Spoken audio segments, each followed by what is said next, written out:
नमस्कार and welcome to curiously education. मैं हूं प्रशांत मामानी। दोस्तों, आज सबसे पहले हम इंडस्ट्रियल आउटपुट के बारे में बात करने वाले हैं।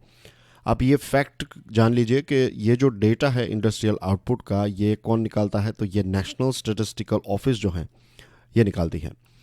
अब खबर ये है कि इंडस्ट्रियल प्रोडक्शन जो है इसका ग्रोथ पिछले 10 महीनों के ग्रोथ का सबसे ख़राब रहा है। दिसंबर का ये डेटा है, और जब इंडस्ट्रियल प्रोडक्शन यानी कि मैन्युफैक्चरिंग के साथ जुड़ा हुआ जो डेटा है वो अगर ये दिखा रहा है कि ग्रोथ जो है वो स्लो हुआ है, तो ये जो रिकवरी प्रोसेस है, कोविड के बाद की रिकवरी प्रोसेस, इसके लिए एक चिंता का विषय है।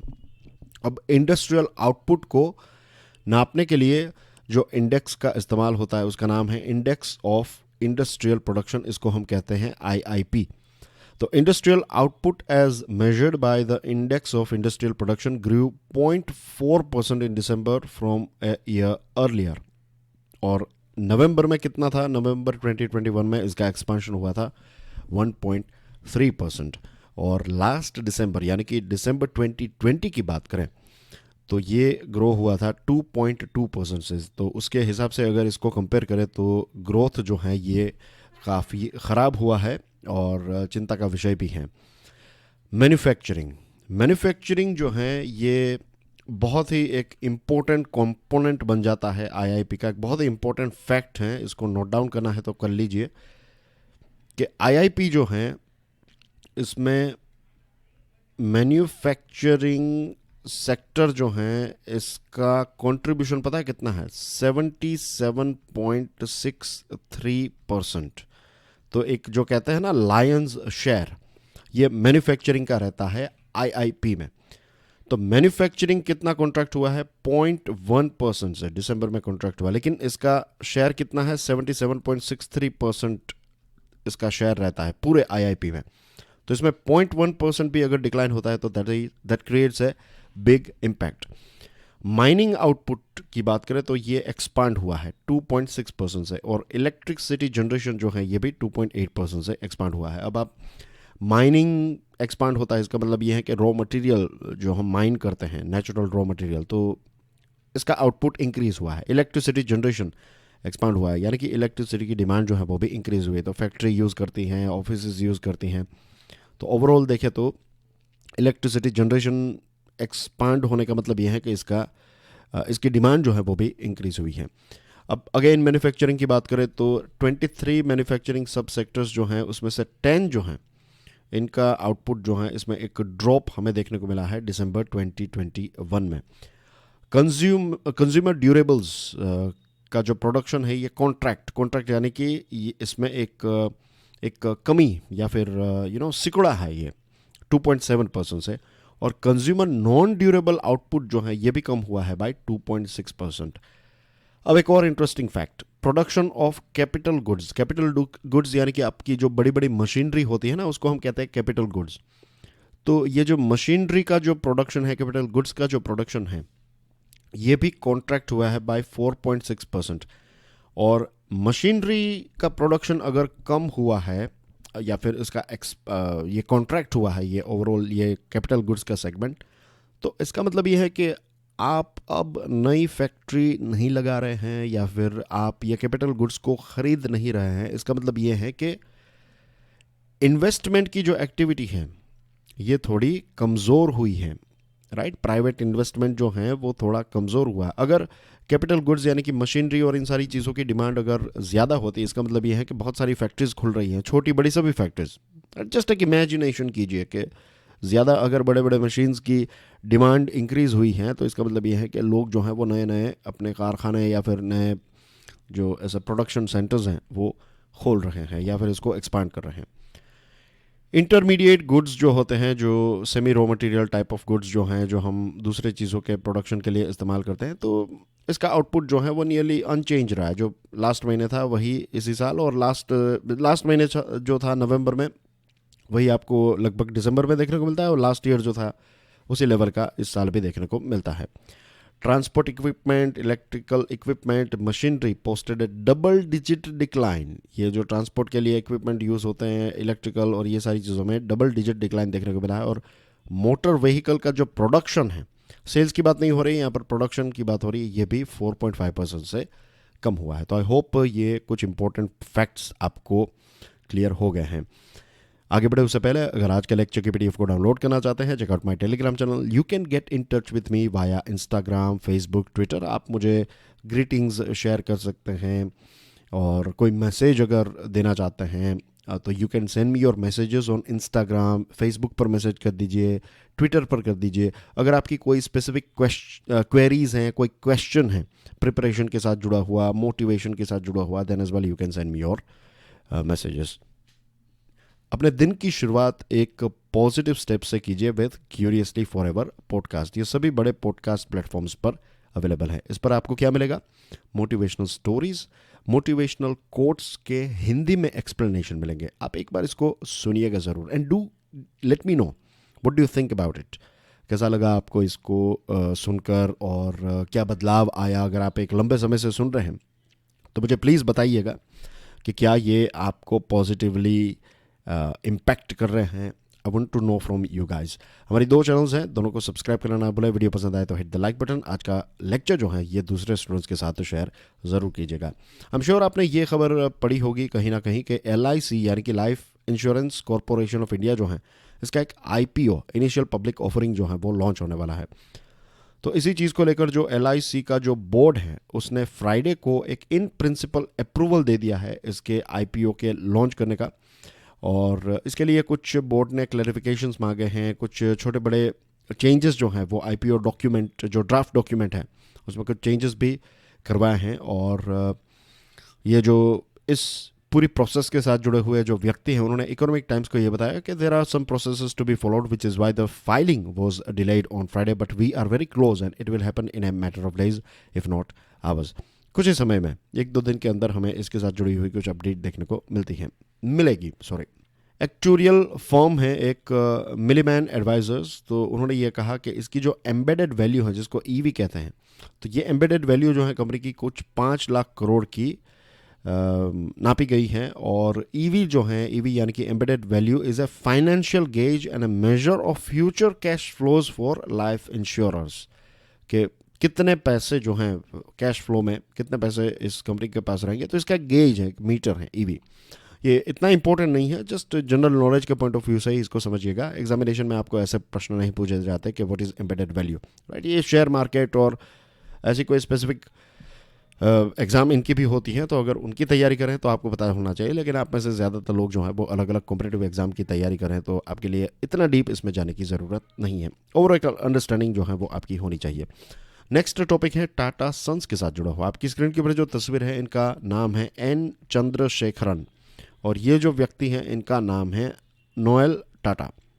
अब ये जो N चंद्रशेखरन साहब जो हैं, इनको फिर से रीअपॉइंट किया गया है as a chairman of Tata Sons. अब टाटा सन्स जो हैं, ये टाटा ग्रुप की जो सॉफ्टवेयर से लेकर एविएशन इंडस्ट्री, अभी आपको पता है कि एयर इंडिया भी टाटा ग्रुप ने ख़रीदी, तो ये इतने सारे जो अलग अलग बिजनेसेस हैं ना, इन सारे बिजनेसेस के चेयरमैन, मेन चेयरमैन कौन होंगे?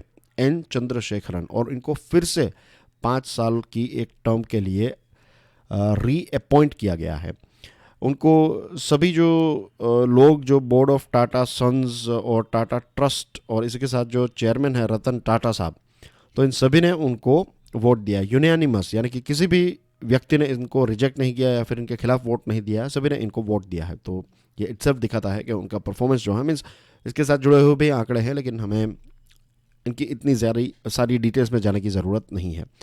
तो टाटा सन्स जो हैं उनके चेयरमैन अब बन गए हैं N चंद्रशेखरन, फिर से रीअपॉइंट हुए हैं, वो ऑलरेडी थे। टाटा ट्रस्ट जो हैं वो टाटा सन्स में कितना स्टेक ऑन करता है? 66% जो टाटा सन्स जो हैं 66% जितने शेयर के मालिक कौन हैं? टाटा ट्रस्ट।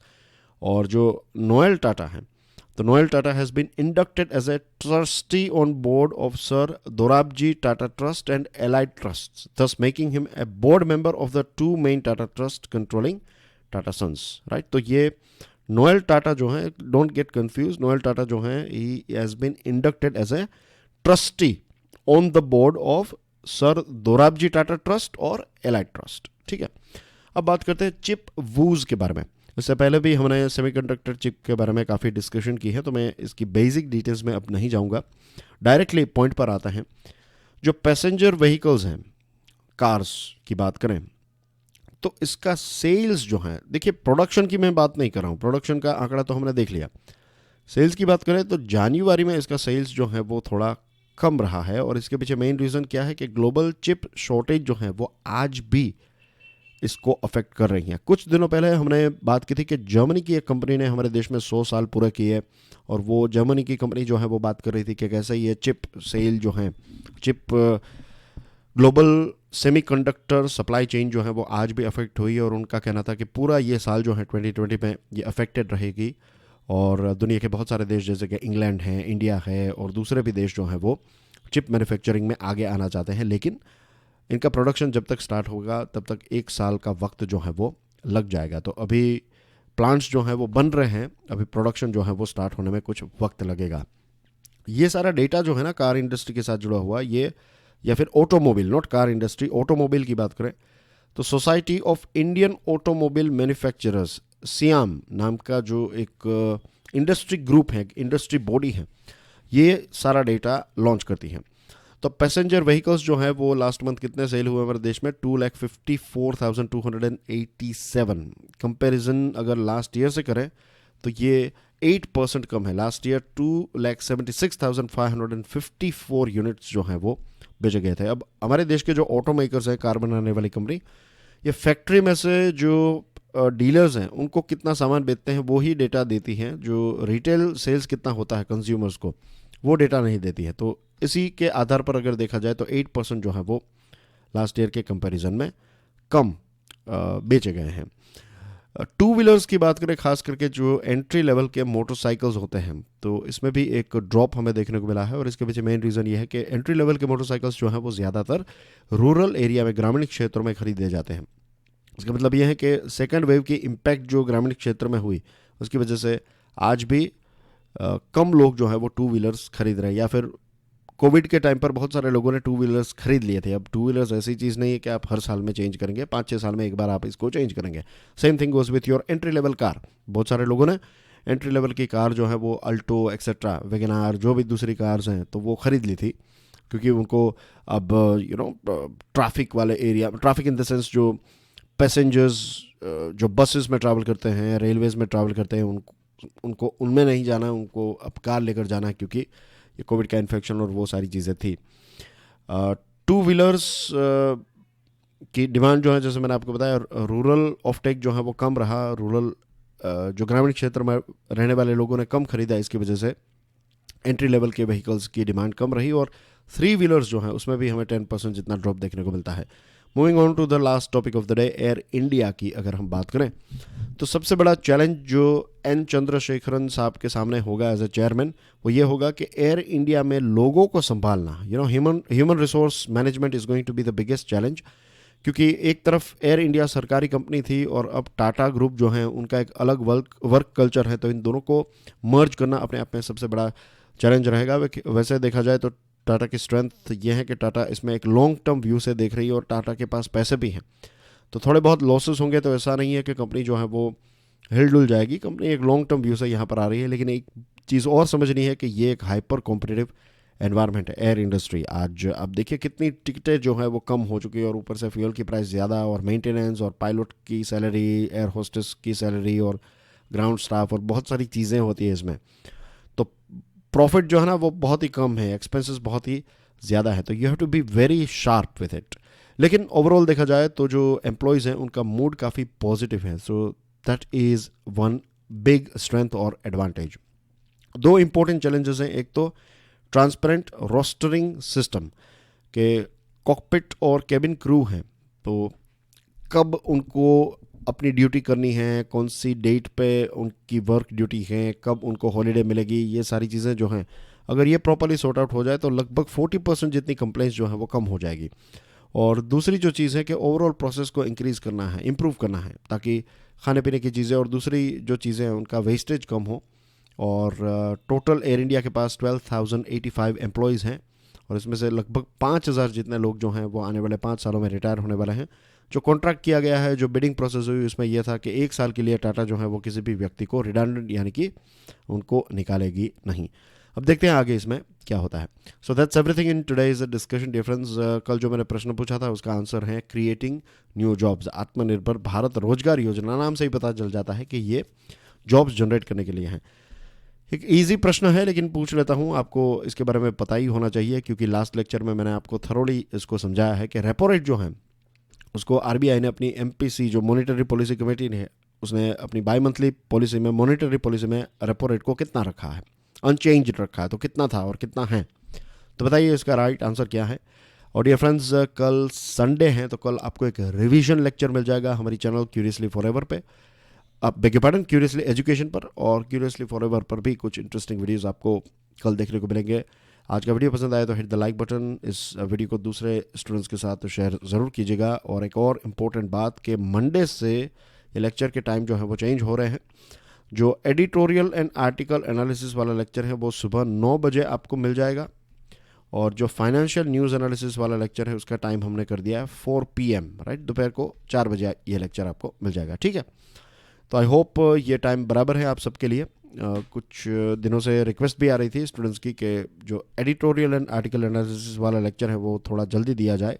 मेरे ध्यान में भी ये बात थी and I was working on it, तो अब मैंने इसका समय जो है वो 9 AM कर दिया है, और फाइनेंशियल न्यूज़ जो है वो आपको 4 बजे मिल जाएगा, ठीक है।